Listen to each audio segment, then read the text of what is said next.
to another session of construction economics. Students, this is our second session on the construction economics, and in the previous session we have started discussing about what is construction economics, what are the fundamentals and why we need to learn it.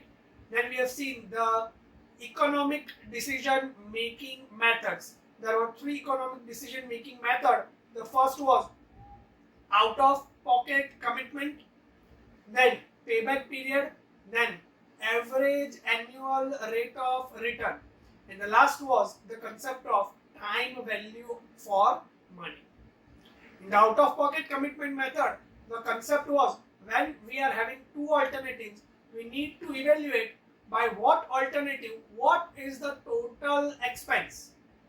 What will be the total expense? Whatever the alternative having less expense, we will get that, we will select that alternative. In the payback period method, the concept was in what time we are getting return, the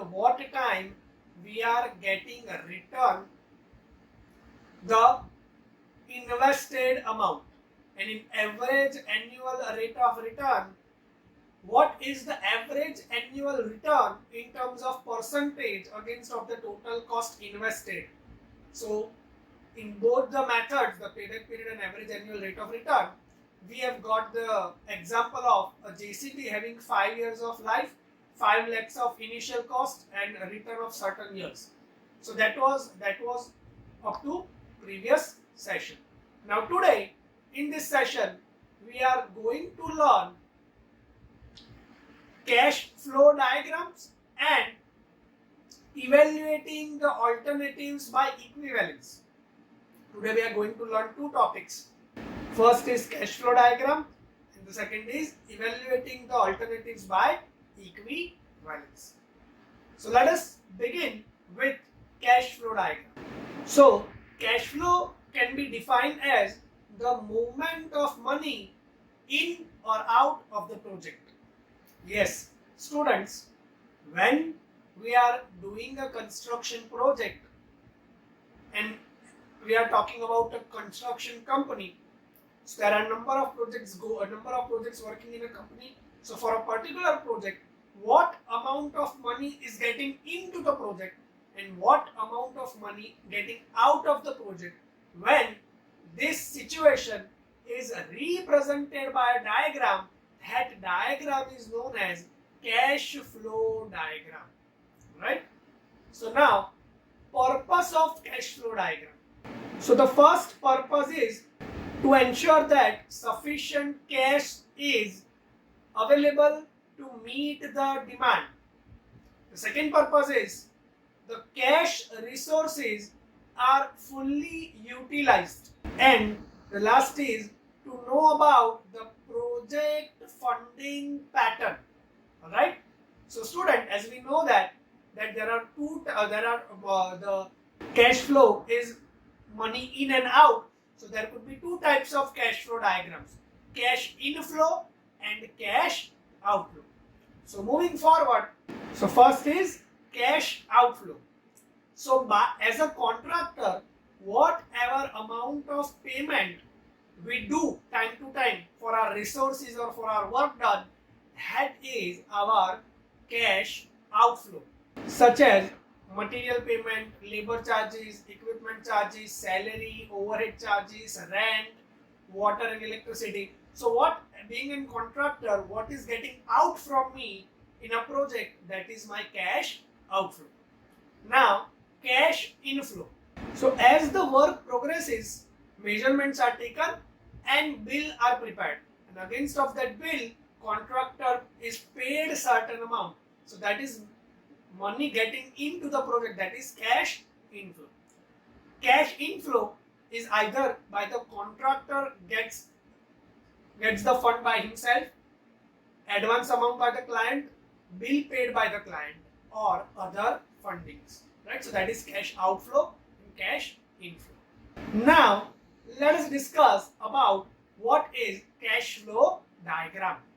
So in the cash flow diagram, the time is represented on the horizontal x-axis, and the cash inflow or the outflow, the transactions, are represented on positive y-axis or negative y-axis.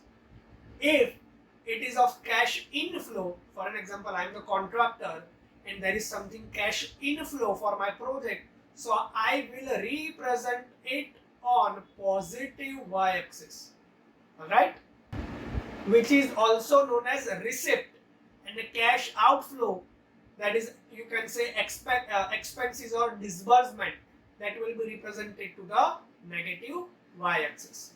So here is the representation of the cash flow diagram, right? Now let us take an example of drawing the cash flow diagram. So students, here is a data for a company of month of April, May and June, and the data is of cash inflow and outflow. So we need to draw the cash flow diagram. Let us start.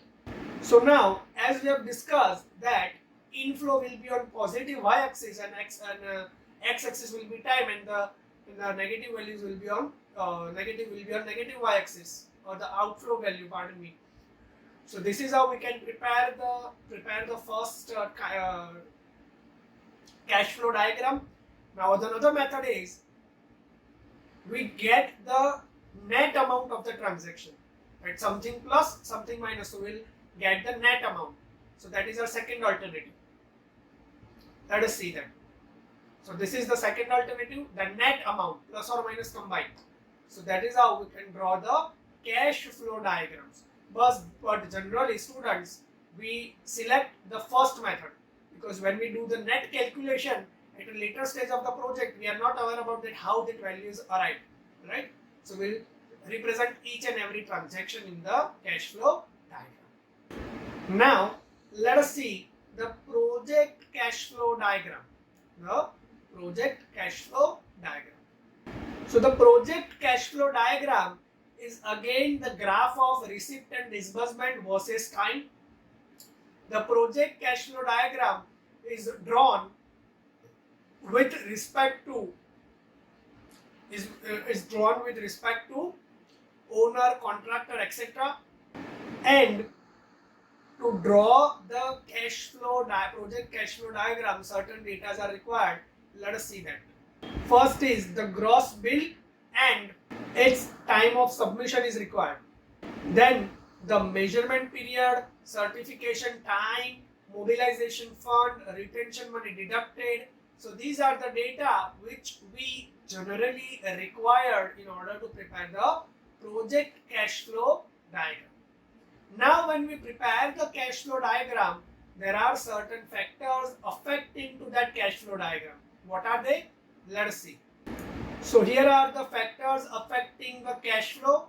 The first is mobilization advance, margin, retention money, extra claim, distribution of margin, certification type, certification period, credit arrangement of the contractor. So these are the major factors affecting the cash flow diagram. Let us discuss each of them one by one. So the first is mobilization advance.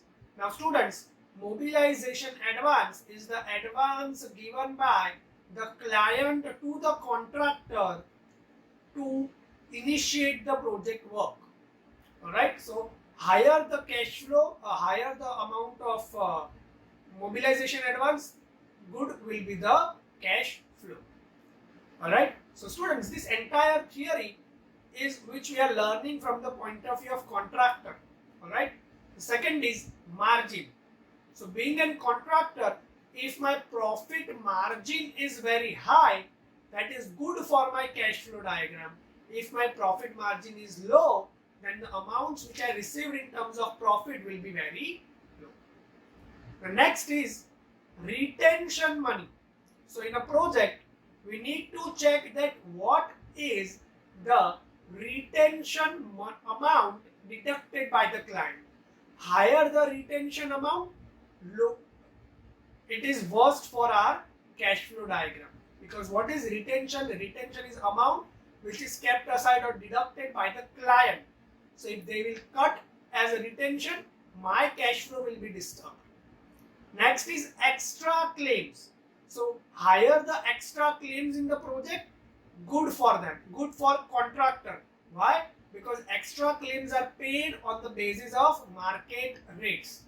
So that is your extra claims. Next is distribution of margin. Students, this is one of the important concept which affects the cash flow. How the profit margin is distributed. See, there can be three strategies: front loading, even distribution, and back loading. What do you mean by front loading? That is when you recover the profit in the initial stage of the project. For an example, if your profit margin is 10% and you are going to perform 10 activities, so from initial 3 activities you are recovering your 7% of profit. So that is known as front loading. At the initial stage of project you are recovering your money. So what is your distribution strategy of your margin? That also affect your cash flow diagram. Then there is certification type, that what amount of measurements are taken. So there are over measurement and under measurement. So these are the factors affecting cash flow diagram. I hope we are clear about what is cash flow diagram, how it is drawn, what are the factors affecting it. Now let us move forward with our second topic, that is evaluation of alternatives by equivalence. In economic comparisons, there are certain situations when we need to compare two alternatives, and those two alternatives are completely different than other. That in the first alternative there is just initial payment, and there is in second alternative you receive certain amount every year, but we need to compare those alternatives, and you need to select out of them. Preparing the cash flow diagram will help us to understand the situation. Now, to understand this equivalence concept, let us consider a scenario that you have two alternatives for receiving the money. The first alternative is a lump sum 1,000 amount paid today in a single payment.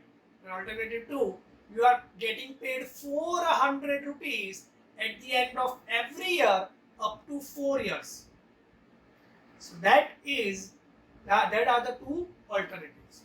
Now, looking at the alternative, we can say that at today we are getting 1,000 rupees, and at the end of 4 years in second alternative we are getting 1,1600 rupees.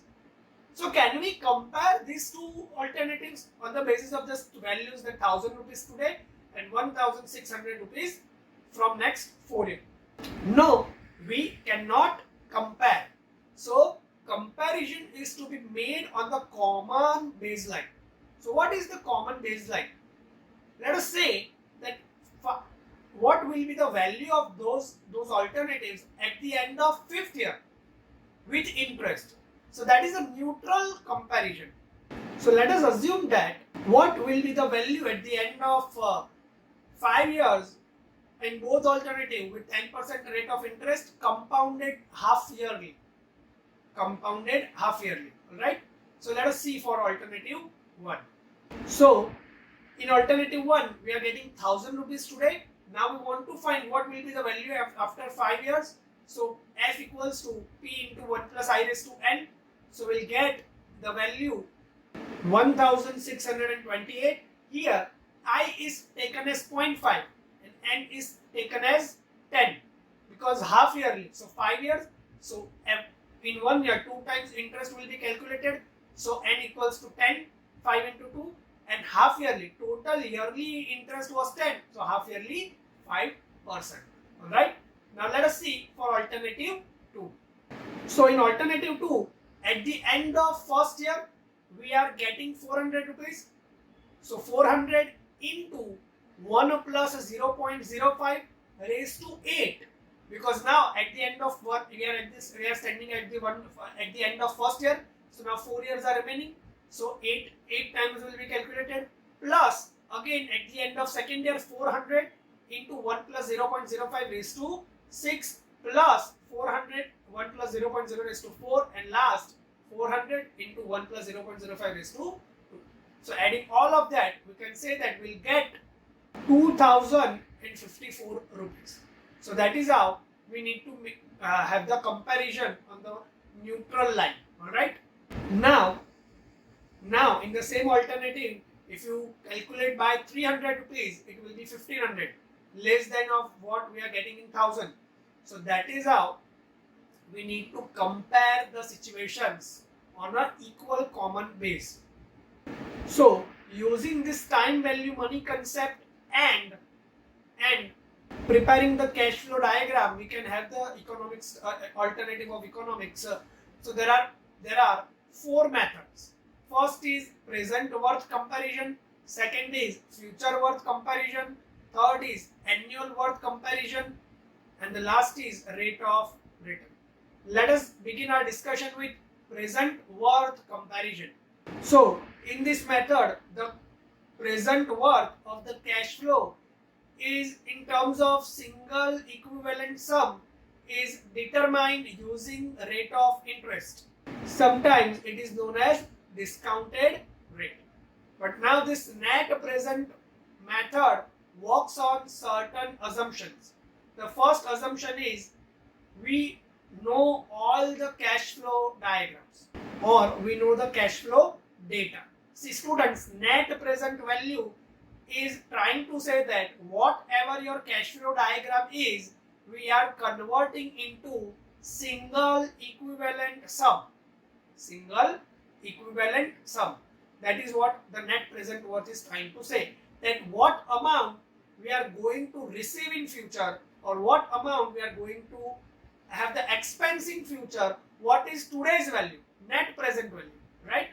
So to find that, there are certain assumptions. The first is cash flow data are known. Second is it does not include the effect of inflation. Third is the rate of interest is known. Next is the comparison is made on before the taxation. So these are the certain assumptions which while we are assuming while doing the present worth analysis. Now in present worth analysis, there could be 3 types of problem. Type 1, alternatives having equal life. Type 2, alternatives having unequal life. Type 3, alternatives having infinite life. In type 2, there are certain subtypes, that common multiple method and study period method. In type 3, there is one method, capitalized equivalent method. Alright?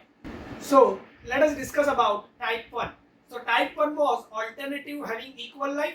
So in this type of alternative, first we need to see that what kind of cash flow diagrams are represented. There could be 2 types of cash flow diagram. Revenue dominated cash flow, cost dominated cash flow.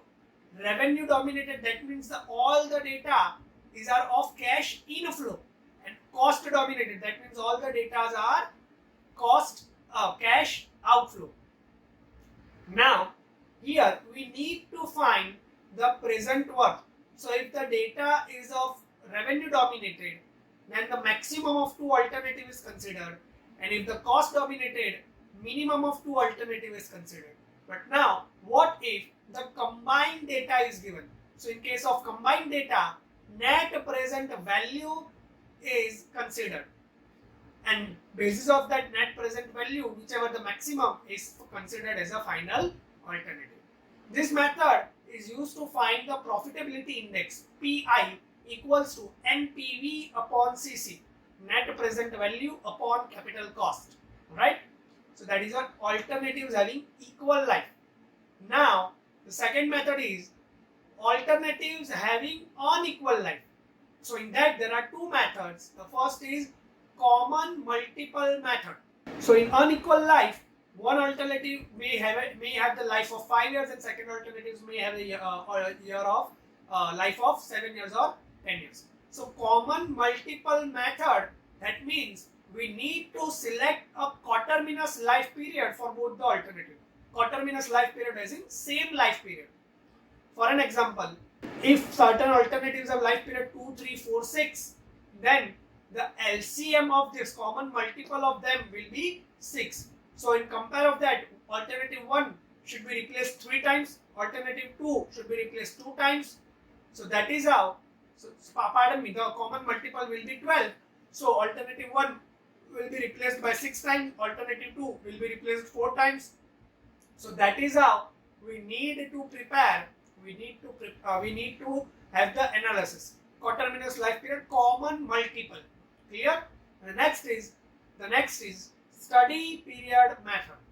In this method, the study period is selected on the length of the project. Depending on the length of the project, generally the shortest period is selected considering the obsolescence criteria, and it is assumed that the alternative will be disposed at the end of the period of the selected time.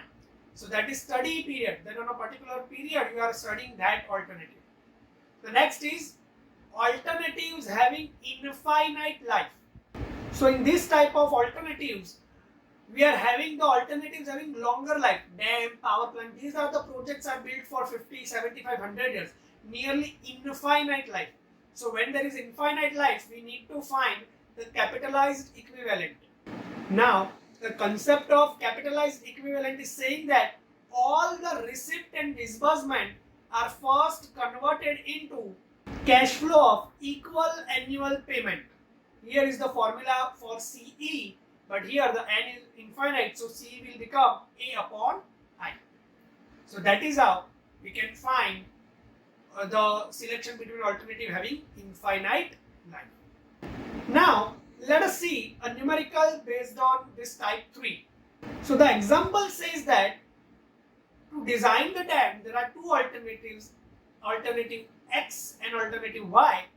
In alternative X, the design cost is 50 crore rupees, and for next 100 years, the maintenance and operating cost is 7.5 crore rupees. When option Y, the initial cost is 75 crore rupees, and the other cost is next every year, that is 5 crore rupees. So now we need to evaluate that we should select design X or Y. So minimum rate of return given is 5% and the total life is 100 years. So let us start. So when you are doing any sum of the economics, first we need to prepare the cash flow diagram. Let us prepare for project alternate X.